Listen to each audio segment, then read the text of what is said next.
Welcome, everybody, to this webinar. Apologies, Chambers, I can't bring myself to refer to it as a decinar. This webinar all about the Building Safety Act. Of course, it's been over 7 years since the Grenfell tragedy, and Parliament's main response, not its only response, but its main response has been the Building Safety Act, as already amended by the Leasehold Freehold Reform Act of earlier this year, rushed through on the last day of Parliament for the lovely delight that was the general election. This area covers property, insurance, construction, professional negligence, a range of experts, case law from tribunals, TCC, Court of Appeal, URS against BDW is going to the Supreme Court next month. We are here to discuss this field with two rising stars in the area. Conor Kennedy, who will speak on the now resurrected Defective Premises Act, as well as the concomitant insurance issues.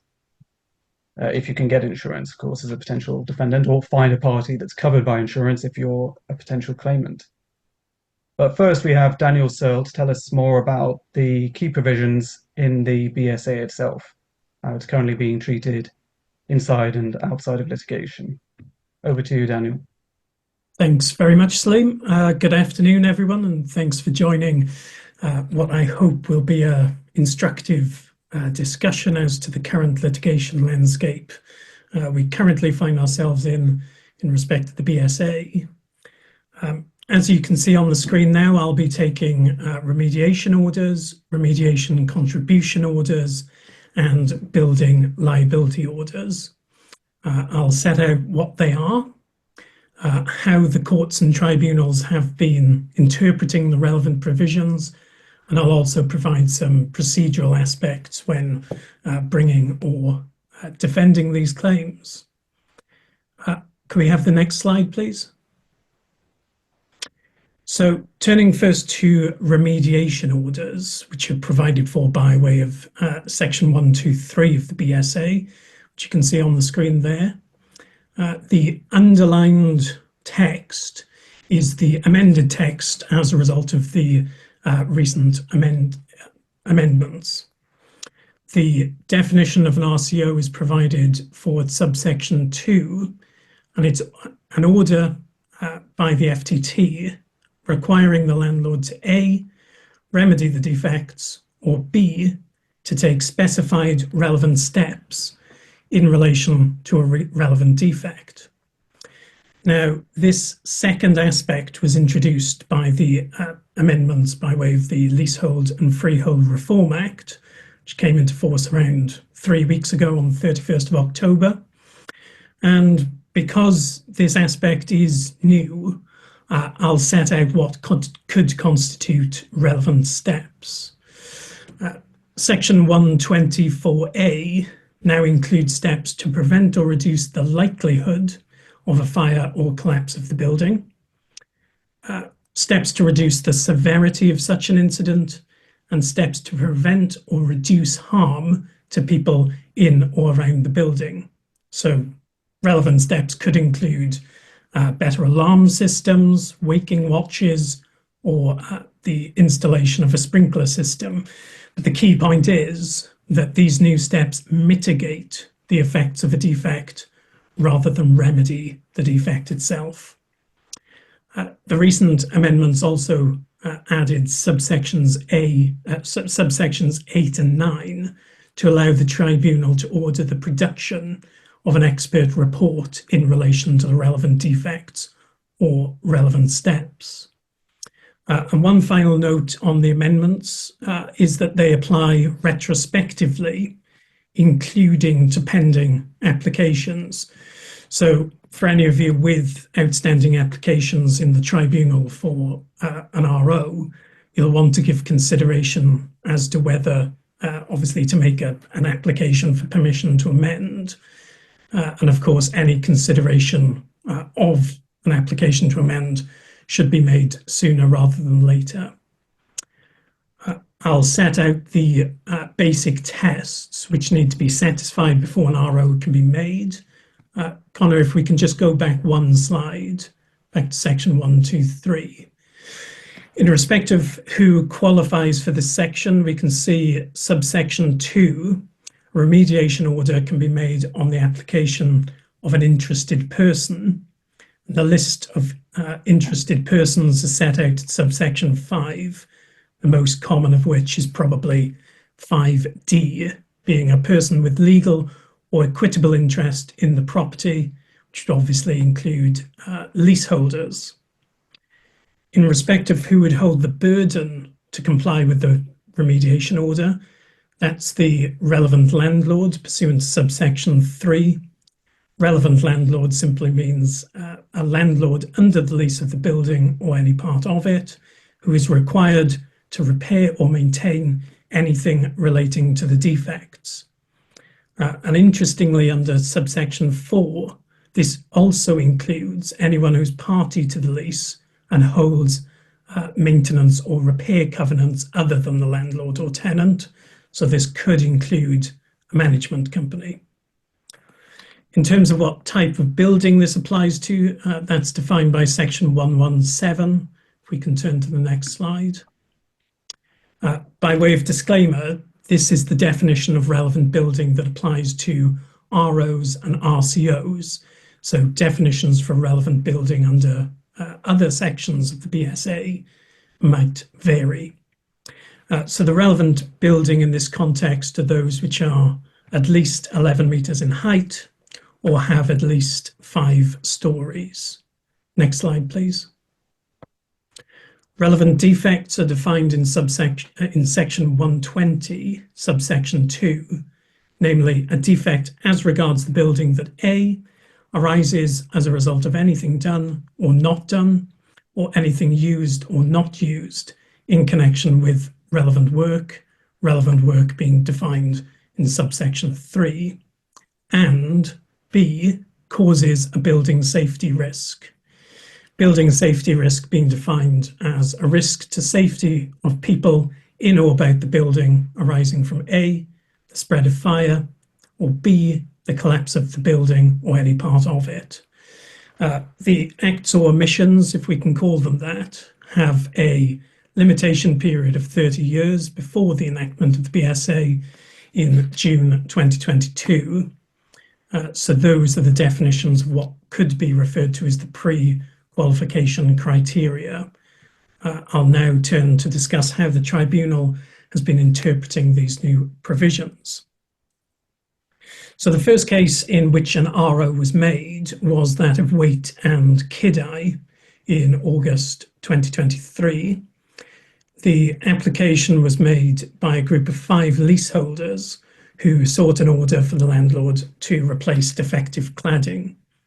And in respect of the appropriate order which the tribunal should make, tribunal found that the provisions of the Act were drafted broadly, and accordingly there was power to broadly define the required works at a high level, rather than set out a specific schedule of the precise works to be carried out. The tribunal disagreed with the landlord's arguments that the applicants were required to produce a schedule of works. Now, this last point may well have been rectified by the amendment to section 123, which, as I said earlier, now provides for the landlord to provide an expert report. Now, in the Gray case earlier this year, the tribunal found that the pre-qualification criteria was met, and unlike in Waite and Kidai, the parties in Gray had agreed a specification of the relevant defects and the remedial works. So the key issue in this case was whether the FTT had a discretion to make an RO, and Regulation 2.2, the 2022 regulations, which are referred to in the slide, states that the FTT may make a remediation order. So there was a discretion there. Gray, the respondent Gray, noted that this was the first case where both the building contract for the remediation works and a grant funding agreement were in place. They further argued that an application for RO was akin to a claim for specific performance, and accordingly that the FTT should apply a test of whether the making of an RO was necessary or desirable, just as the court would do in a claim for specific performance. Now, the tribunal disagreed with that submission and granted the RO, and determined, firstly, that the FTT had a discretion to order an RO, and secondly, if the pre-qualification criteria applied and there were relevant defects, then it's likely that the FTT would make an RO subject to the facts of the case. Tribunal also found that although Gray had already entered into a building contract, which of course reduced the need for an RO, the tribunal would make an RO as something as a backstop to reassure leaseholders that the work would get done.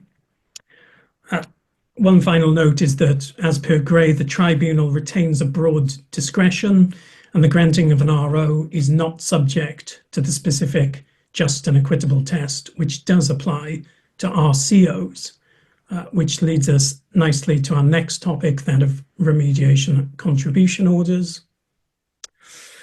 That's pursuant to section 124, which is on the slide. Again, I've underlined the relevant text, which has been amended as a result of the recent amendments.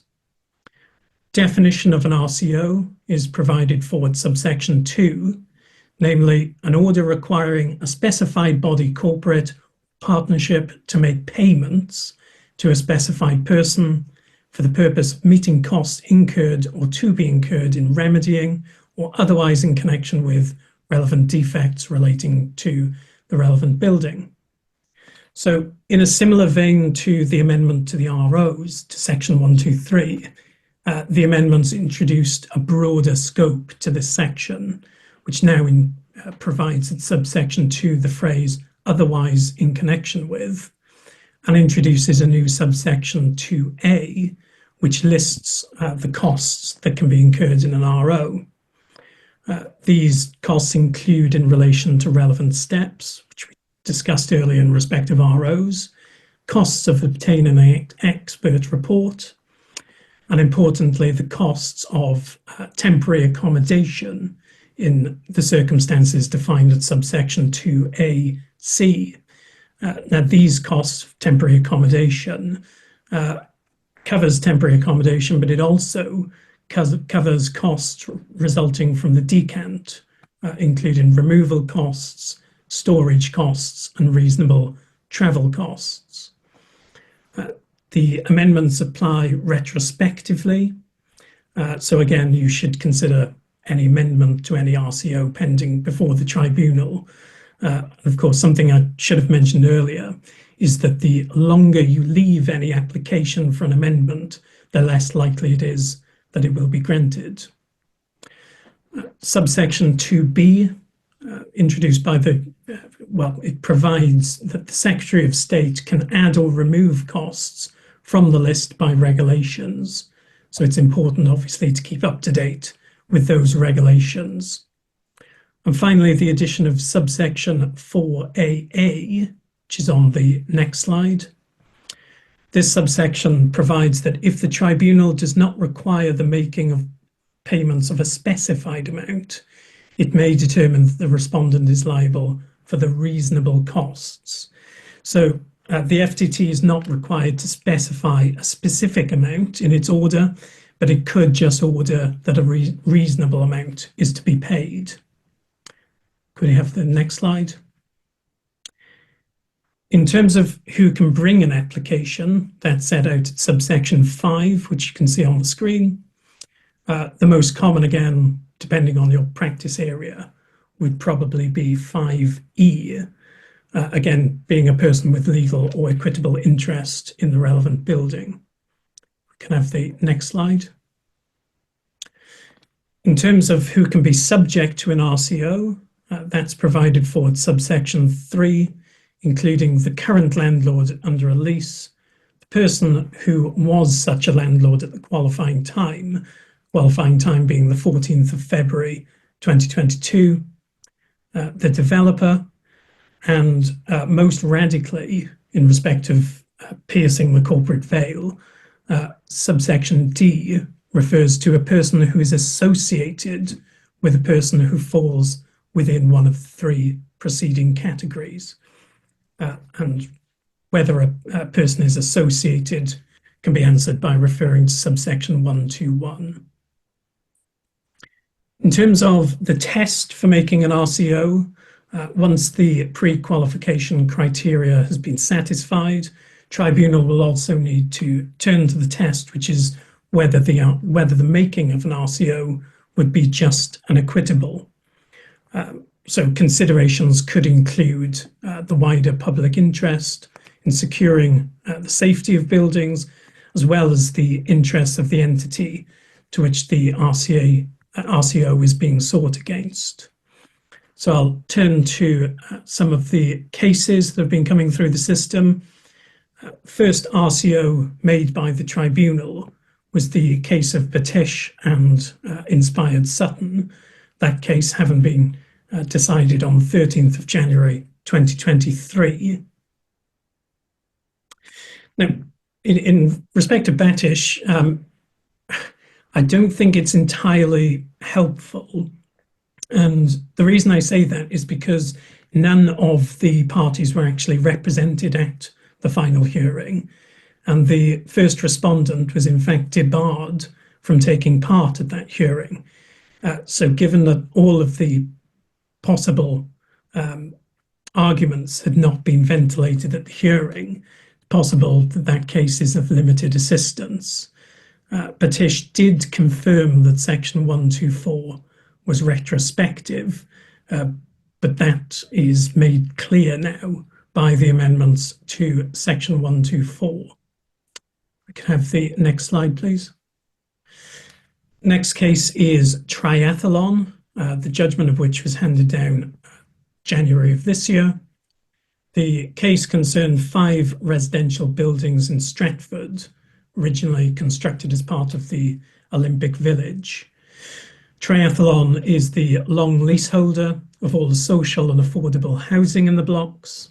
The blocks were developed by SVDP, which is owned by Get Living, and Get Living also owns the long leases to all the private rented housing in the block. Serious defects were discovered in 2020, and remediation works had in fact commenced by the time that the RCO application was made. There was no question in this case that the pre-qualification criteria were met. So the principal issue was whether the just and equitable test was satisfied. Now, the tribunal considered it relevant to their determination that, firstly, RCOs are essentially non-fault based. An important factor is it's the policy of the BSA. The primary responsibility for the cost of the remediation should fall on the original developer. It was no answer in this case that the remedial works were being funded by the Building Safety Fund, and in circumstances where the developer would be unable to comply with an RCO in any significant amount without the financial support of its parent, it would be just and equitable to make an order against the parent company too. So accordingly, the tribunal decided that Triathlon was entitled to an RCO. So just a couple of concluding remarks on the case law and the test in general. The FTT is not bound by its previous decisions. So as such, we may see differing approaches being adopted by the FTT when considering the just and equitable test, and a clear path to how the FTT may decide that test might not become clear until a substantial amount of these cases have been decided. Until then, the tribunal is likely to have regard to the just and equitable test in the light of previous landlord and tenant matters which it's dealt with in the past. Thank you. The last topic I'll address is that of building liability orders, which are covered by sections 130 to 132 of the Act. In effect, the purpose of a BLO is to avoid leaseholders being left without effective recoverability, for instance, when SPV has been wound up or has depleted itself of assets. So in order to remedy that situation, BLOs assign the liability from one company to another member of the group which has recoverable assets. And that's obviously another radical departure from the principle of the corporate veil.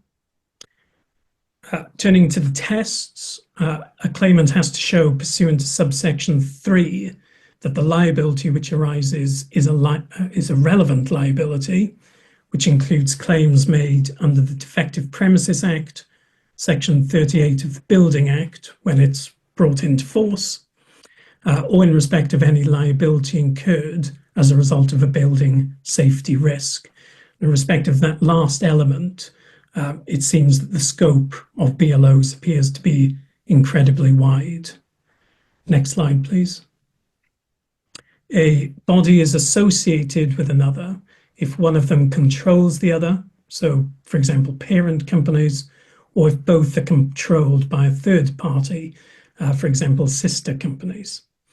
It also includes any indirect power to control a company through commonality of directors.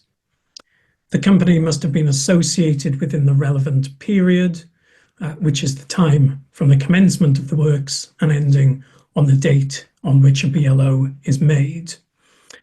So the sale of projects or companies will not diminish the High Court's entitlement to grant a BLO against both sellers and purchasers.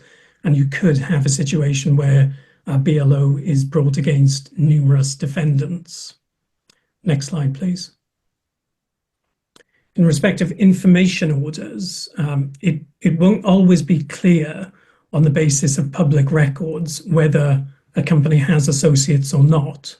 So in order to assist claimants, the BSA introduced the concept of information orders, which are by way of section 312 and 132, and which in effect enable claimants to obtain information relating to corporate structures and information relating to any associates.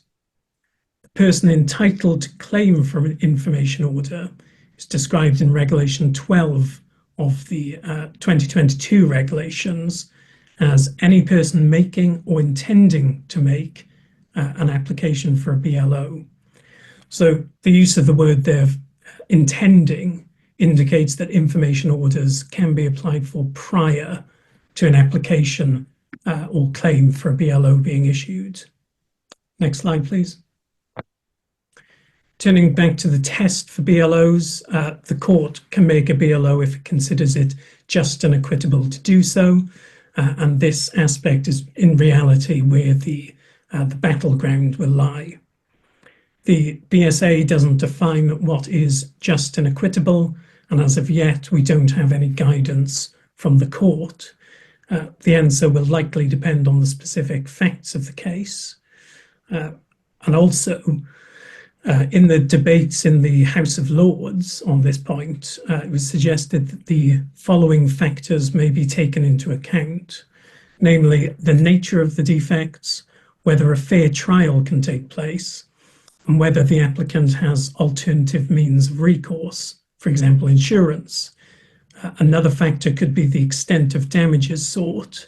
But what's interesting in respect of that factor is it's something of a true two-pronged sword in instances where the associated company alleges that because of the level of the award, it may be rendered insolvent.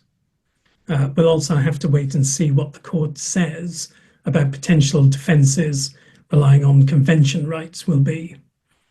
But again, what can be said with a degree of confidence is that where claimants may not have a party to recover from, it seems likely that the court will sympathise with these claimants and order a BLO, which would, of course, be in keeping with the intention of the BSA.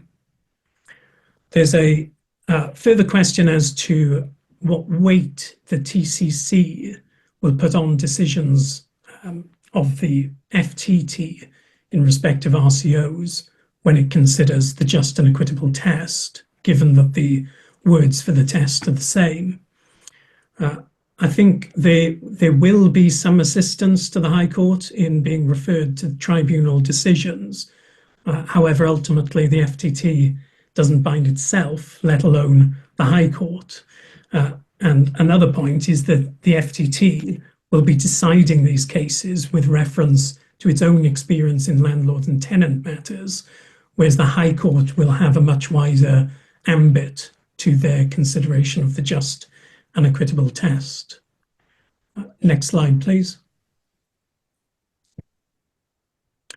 As I said earlier, we're yet to see any authority directly relevant to how the court will consider the just and equitable test, but the court has handed down a decision in Wilmot-Dixon earlier this year, which essentially deals with the procedural aspects for claiming a BLO. This hearing considered an application for a stay of consideration of the BLO.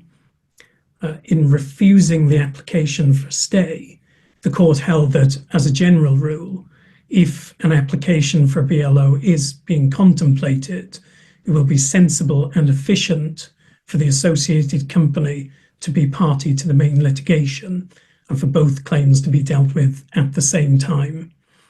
If this was done, the court could then avoid later arguments from an associated company that it was not just and equitable to make a BLO against it because it had not been involved in the main claim, or that the liability was not a relevant liability.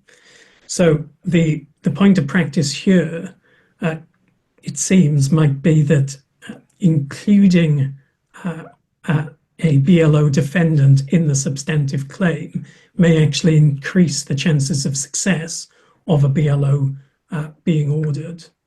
And indeed, the practice in the High Court seems to be that BLO claims are being made within the main claim form. One final note on the Wilmot-Dixon case is that although the court was not tasked with deciding the substance of the BLO claim, it did say that in order to satisfy the just and equitable test, it may not be necessary to establish a deliberate dissipation of assets or any dishonesty in relation to asset stripping. That brings me to the end of my topics. I'll now hand over to Conor, who I think will be discussing DPA and insurance issues. Thanks very much for that, Daniel. That was really helpful. I'm going to talk about a number of topics in my talk, principally the DPA 1972. This is a piece of legislation that's some 50 years old, but as Saleem says, it's having something of a rebirth because of the extension to the limitation period within which claims can be brought under the DPA. Next, I'm going to talk about how the duty in the DPA compares with the duty in negligence that construction professionals will owe. Third, how the Court of Appeal has interpreted the DPA extension to the limitation period and this case of BDW and URS, which, as Saleem mentioned, is going to the Supreme Court next month. Fourth, how the court in the same case has looked at contribution claims within the DPA or relating to the DPA. Fifth, insurance generally, and how policies will be interpreted in light of the BSA 2022. And finally, insurance in the context of insolvency, with particular reference to the Third Party Rights Against Insurers Act of 2010. So just to start with the very simple language of Section 1 of the DPA, this is quite a straightforward duty. I've highlighted in bold there, or at least you might think it was straightforward. So there's three aspects to it. Anyone who takes on work in connection with the provision of a dwelling has to do so first in a workmanlike professional manner, second with proper materials, and third, so as regards to the work, the dwelling will be fit for habitation when completed. So I've said that there's three aspects to that duty. In fact, the way the Court of Appeal has interpreted that is as a single duty, effectively a strict duty, that the building be fit for habitation rather than it's a sort of negligence-like duty of professional manner, professional skill and care. And as I'll discuss shortly, that's a controversial interpretation that might, I think, be revisited by the Supreme Court in due course. This Section 2A is the new duty within the DPA. It introduces a distinction. So whereas Section 1, which we've just looked at, relates to the provision of dwellings, this new introduced section relates to any work done in relation to any part of a building. So, for example, the Grenfell cladding was installed on an existing building. That work wasn't in the provision of a new dwelling. It was work done to an existing dwelling. So this is intended to catch that kind of work. The nature of the duty is word for word the same, effectively as the duty in Section 1 of the DPA. And so the case law interpreting that duty will also apply to Section 2A. In terms of what it means for a building to be fit for habitation, it's quite straightforward. In Rendlesham Estates and Barr, the TCC held that it simply has to be capable of habitation without posing a risk to the health or safety of its occupants. So obviously, in the kind of cladding claims that are at the forefront of our minds, there's not going to be any issue as to whether or not there's been a breach of Section 1 or 2A of the DPA. The important case, I've just been talking about the nature of this duty and whether it should be interpreted as a duty to exercise reasonable skill and care on the one hand, or conversely, a strict warranty that the dwelling be fit for habitation. And the recent case to look at this issue is a TCC case from 2011 called Harrison and Shepherd Homes. Effectively, the claimants were freeholders. They had of homes built by a developer in the early 2000s. It was built on landfill, cracks developed such that they alleged it wasn't fit for habitation, as well as breach of the sale contract. Mr. Justice Ramsey was the judge in this case, and he reluctantly found that he was bound by an earlier Court of Appeal judgment called Alexander and Mercouris, in which effectively Lord Justice Buckley, without going into too much detail for time purposes, what Lord Justice Buckley held is that the reference to the dwelling being fit for habitation indicates the intended consequence of the proper performance and provides a measure of the standard of the requisite work and materials. It is not, I think, part of the duty itself. So he's rejecting this argument that there were three separate duties. He's just saying the test for whether or not the work has been done properly and in a workmanlike manner or professional manner is whether or not it's fit for habitation. So he takes the strict warranty analysis. Lord Justice Gough agreed with him and said effectively the concluding words of the section do not state the duty, but the measure of the duty imposed by the earlier words.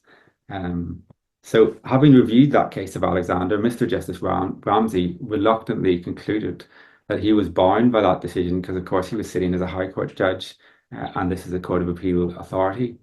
The reason he was reluctant to come to that conclusion and said that he would have come to a different conclusion is because he had before him materials that weren't before the Court of Appeal in Alexander, principally the Law Commission report from 1970, which led to the Defective Premises Act.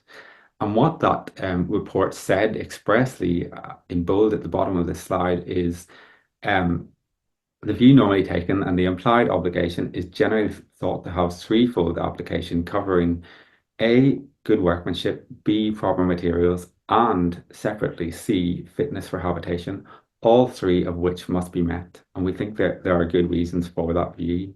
And they go on to emphasize that their view is that this statute should address all three separate requirements. The explanatory notes to Section 1 itself say that it will impose a threefold statutory test. And there's a number of other authorities cited by Mr. Justice Ramsey. So, for example, in Murphy and Brentwood DC, Lord Bridge talked about the obligations, plural, of a transmissible warranty of the quality of the work and separately of the fitness of habitation for the completed dwelling. So reluctantly, he found that the duty is one which will not be breached unless the dwelling is not fit for habitation. Now, the reason why I'm spending so much time talking about this strict warranty as it's been interpreted is because, as we'll come to see later on, a lot of these construction professional indemnity policies only indemnify breaches of professional skill and care. So they won't act as a guarantee that the work produced, that the building produced is fit for habitation or fit for purpose or anything like that. Because of course that's a much riskier proposition for an insurer. So that is why I think it's going to be very important as to whether or not the Supreme Court revisits what I think, certainly Mr. Justice Ramsey thinks, and I also think must be a wrong decision in Alexander.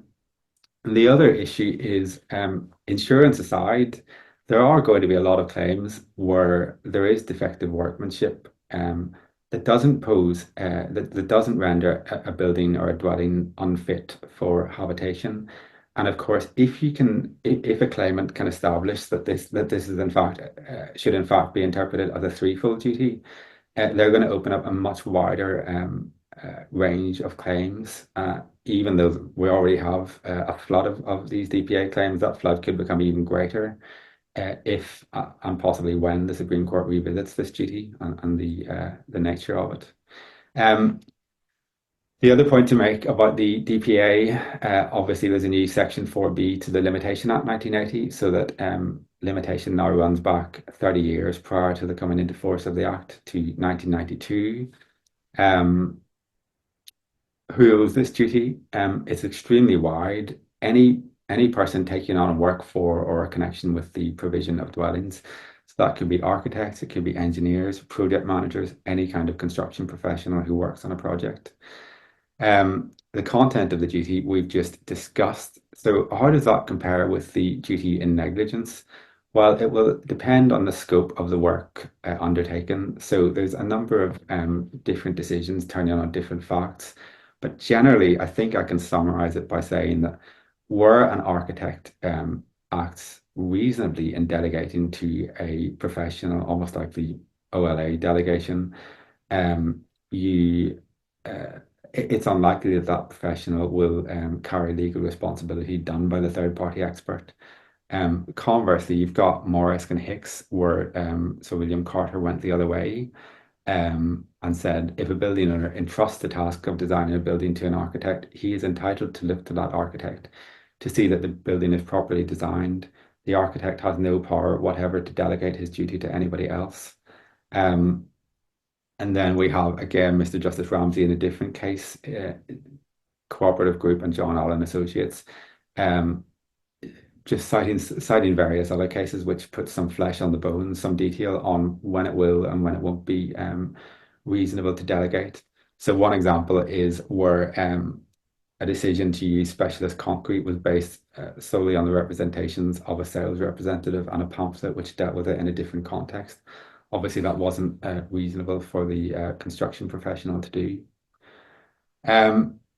So other duties in negligence can be a duty to warn, a duty to advise or investigate on whether the choice of materials is appropriate. And most significantly, and this is the case everybody needs to be familiar with, particularly for cladding cases, and I think could be relevant to reopening this 1972 Act duty. So in 2003, the judge in this case, Judge Stephen Davies, found that there was a report in 2003 which had been commissioned as a result of a high-profile high-rise fire in a housing block in Scotland in 1999. That was the fire that ultimately led to the 2006 Scottish building regulations, which tragically hadn't been implemented in England just were just implemented in Scotland.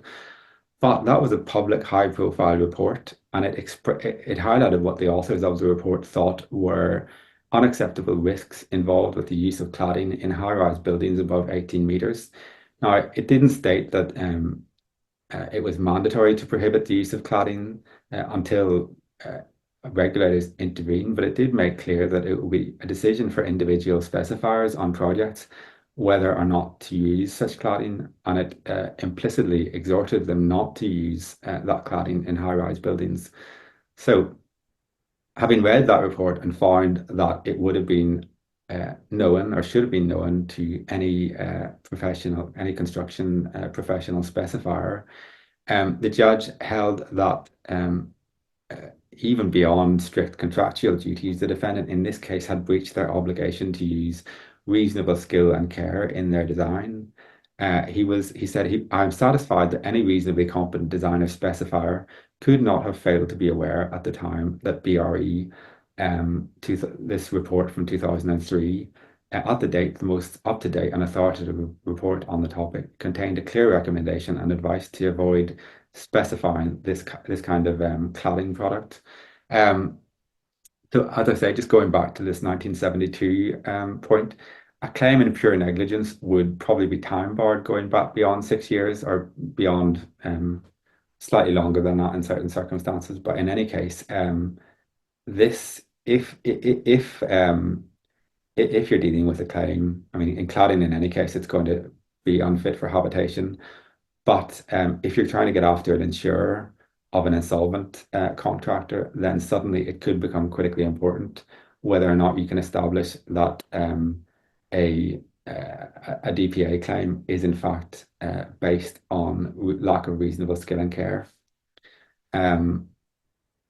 And then the other point, which is interesting to note, is that he rejected this kind of everyone else was doing it too, so it can't have been negligent argument that the defendant ran. Effectively, the defendant's submission was that the typical designer specifier would regularly specify this kind of flammable cladding on the simple basis of it being a well-known system which had a valid BBA certificate whose use was not expressly prohibited at the time. And what the judge said about that was for the Bolan principle to operate, to exonerate a defendant, there must be evidence of a responsible body of opinion that has identified and considered the relevant risks or events and which can demonstrate a logical and rational basis for that course of conduct. So in the present case, they couldn't rely, and in any of these cases post-2003, they shouldn't really be able to rely on that argument that it was commonplace, because nobody who was making this choice of material could have been doing so reasonably, having given it any sort of level of serious thought. The next case, which is a recent one, as I say, it's going to the Supreme Court next month, BDW and URS. A claim had been issued prior to the coming into force of the Building Safety Act, and then midway through the litigation, it comes into force and brings time-barred DPA claims into play. So there's an amendment to plead the DPA, and the defendant objected to this on the basis that litigation had already commenced, and they said effectively it should only apply to claims that haven't yet been brought. Coulson, Lord Justice Coulson, was quite critical of that analysis and said, look, this is a simple case of statutory interpretation. The words of section 135 of the BSA, which introduced this limitation amendment, is that the limitation position is to be treated as always having been in force, and it couldn't get any simpler than that. He rejected the defendant's submission that there was an incompatibility with their Article 6 right to a fair hearing on the basis that section 135 paragraph 5 of the BSA, which introduced this limitation amendment, expressly says that where a defendant's Article 6 rights are prejudiced, say, for example, because they've destroyed documents from 30 years ago reasonably, then that will be a defense to a claim.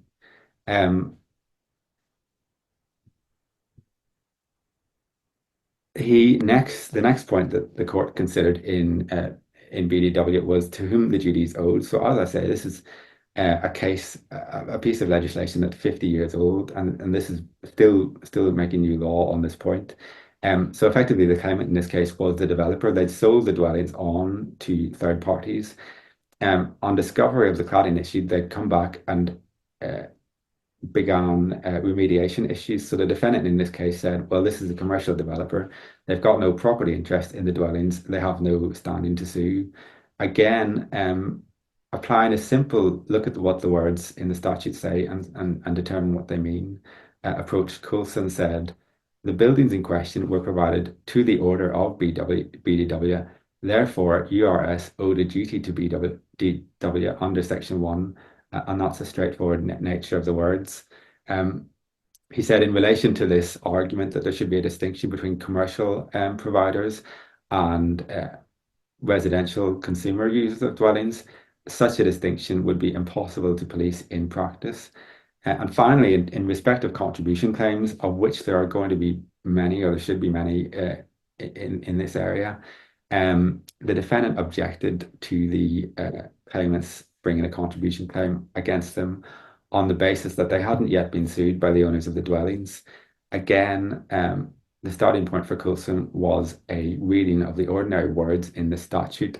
There was nothing in the statute, in the Contribution Act, which limits it to cases where a claim has already been brought against the claimant for the contribution.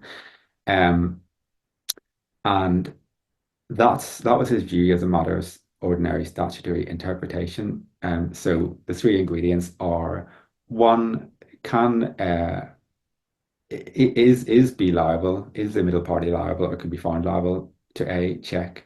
Is C liable or could be found liable? To A, check. Are the respective liabilities of B and C the same in respect of the damage suffered by A? Check. If those three ingredients are capable of being pleaded, then the cause of action is complete and you can make the claim.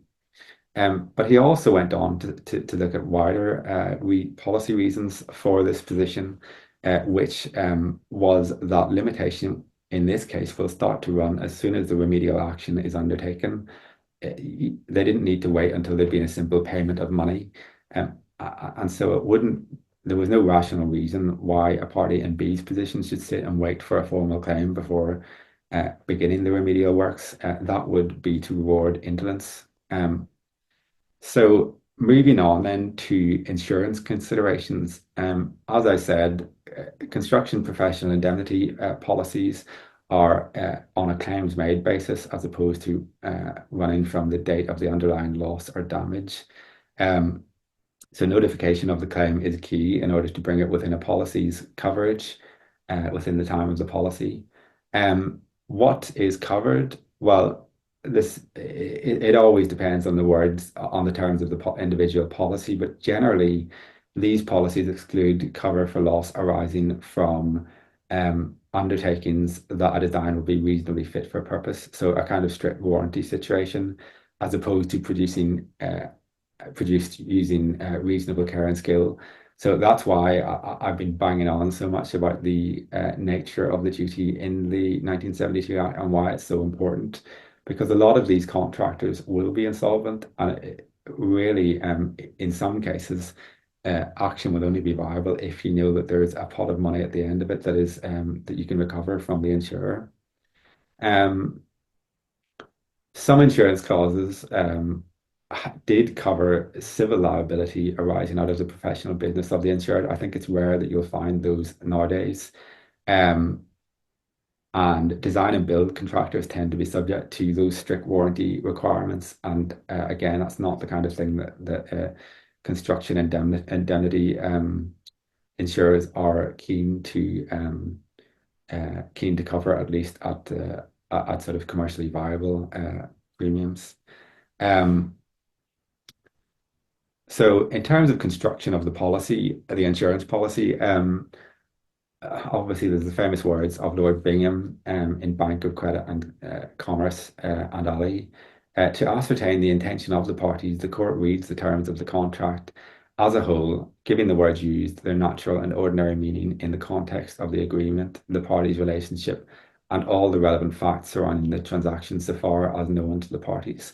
Well, that poses some difficulties because, of course, the parties can't have known about the BSA 22 at the time of entering into their contracts of insurance for these policies. They also arguably can't have known about the possibility of a review by the Supreme Court of the nature of the duty within the DPA. So this possibility that it might be reviewed as a threefold duty rather than a strict warranty duty that would bring it within the scope of the coverage. I think going back to the words of Coulson, though, I think if the words of the statute are clear and this extended limitation basis or period is treated to as if it's always been in place, well, then I think that's pretty clear language that I think is sort of imposing a historical fiction on parties, and because it's been done by Parliament, I think insurers are just going to have to deal with that.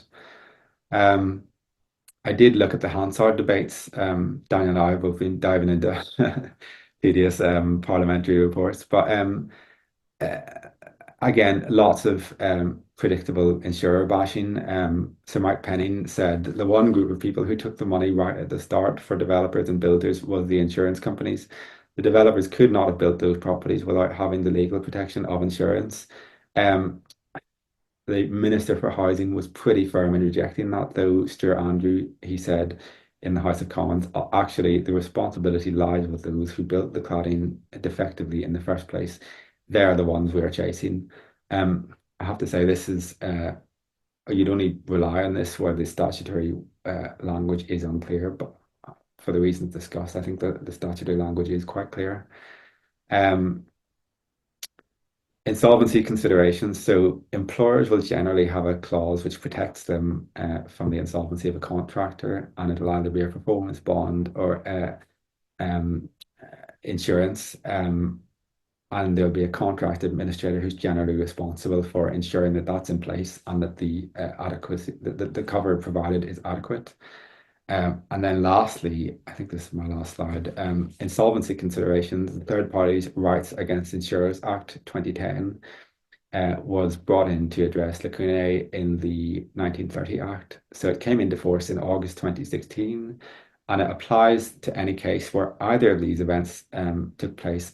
So the third party's claim accrued after the 1st of August 2016. I think that might be difficult, but more easy to get you within the application of the Act is the situation where the insured's insolvency occurred after that date. So most of these, given that Grenfell happened after this, most of these insolvencies will have arisen after August 2016.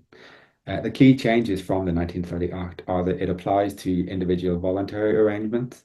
There's now no need to bring a claim in two stages. So previously, the third party had to sue the insured and then an action to enforce that judgment or award against the insurer. The third party can obtain information from the insured, insurer, and any third parties from the outset.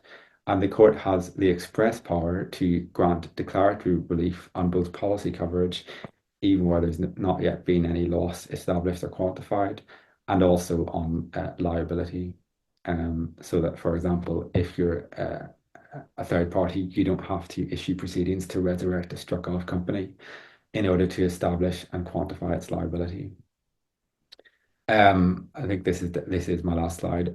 So conditions of transfer of the benefits of the insurance policy effectively it needs to be declared, the entity or person needs to be declared either bankrupt or a liquidator. It needs to be appointed, or an enforcement restriction order is made, or an administration order. There are more situations, but effectively a decision that the insured is insolvent. And the third party still has to establish and quantify their loss by obtaining a judgment or arbitration award or a declaration under Section 2 of the 2010 Act. That was a bit of a rush to get it within an hour, people's lunchtime hours probably, but hopefully I've covered most of the points, and there's some more detail in the slides that you can read at your leisure. That concludes my talk. Thank you. Well, thank you both of you. for that. We have some questions. I can see some in the chat and Q&A. I think we will email those people if that's all right. And of course, if there are any questions generally, then just feel free to email us. Our email addresses are on the Chamber's website, the DECA website. I think we've got time just for a few questions. Did you see, Daniel and Conor, that some were already asked Yeah, before we started to speak? There was one about interesting BLO points.